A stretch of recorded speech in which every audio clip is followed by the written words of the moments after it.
it's such a, if you like, tragedy to carry the victim identity, the not good enoughness, to carry that throughout your life. At which point is it going to end? Is it going to end at death? Why wait? Why not end now? Why not give it up right now? That doesn't negate harm that's been done, that's been experienced, whether it be in childhood or any other part of your life. That doesn't negate that. That doesn't negate injustice or harm or cruelty But the idea that if only it had been different, if only my parents had been different with me, or if only my experiences had been less challenging, or then I would be, more successful now, more secure now, more enlightened now, more lovable now. Yeah, these are all dream states of the separate self, of the self that does not know its true nature, of the self that is living in the dream state. Why live in the dream? Why not end it now? So that, yes, but I feel shame. Shame arises, or contraction arises. Yes.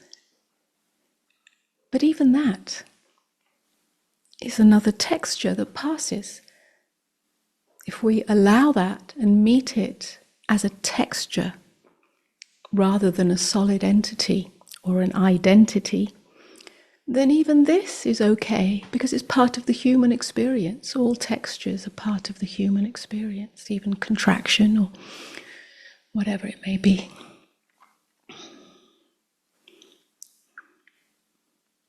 To wake up out of the dream state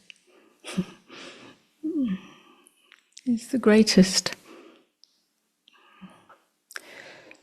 we can call it a gift or a blessing, or the purpose of being here. Don't carry any sense of not being enough to your grave. It's such a burden.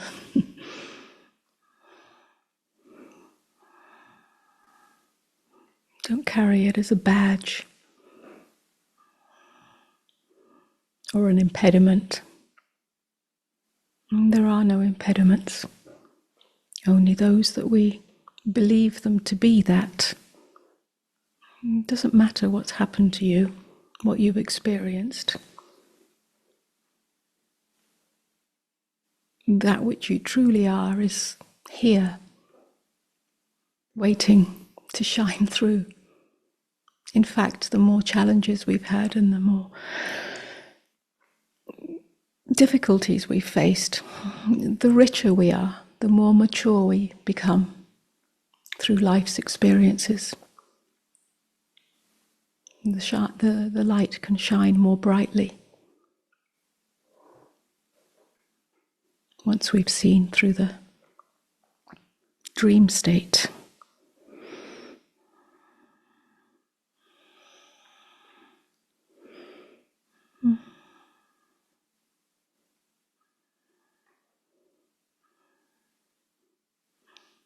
I simply say all this to give some encouragement, courage to the possibility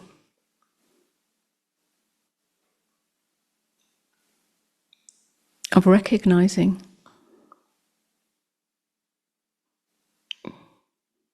the true light of being, irrespective of your background, your history, your experience.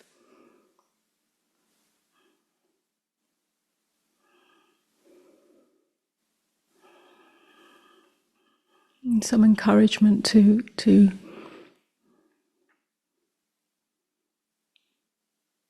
give your full allegiance, your full devotion to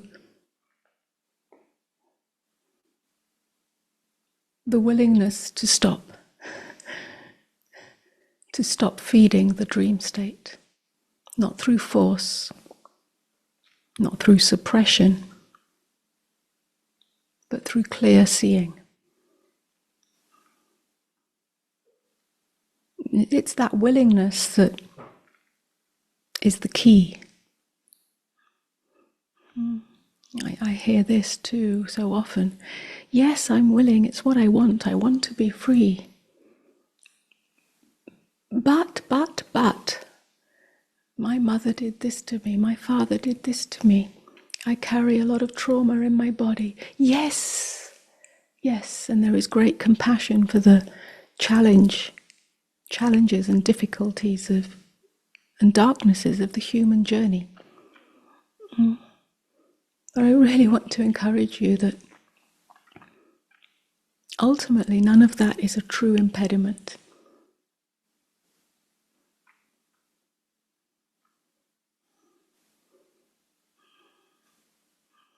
All identity, whether it's the identity of superiority or the identity of inferiority, is a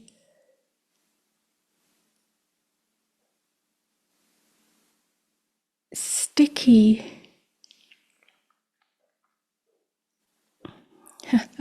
seduction. It seduces us. All identity seduces us because it gives the illusion to the separate self of safety in some ways. We're safe in knowing that I am better than or I am worse than, that I am empowered or I am disempowered. All identity gives the illusion of some kind of safety because it's a kind of platform, a kind of scaffolding that we create. But it is a false safety. And when we're willing to, that's what I mean by willingness, to know that which is more true than that which is free of identity, then that scaffolding can just come undone. We can cut through. We don't have to fix it and rearrange it. That's what the need to be more perfect, the need to be more worthy, the need to be, is the rearrangement of the scaffolding. But we don't need to rearrange the scaffolding. It's all built on ghost-like thoughts and memories and ideas.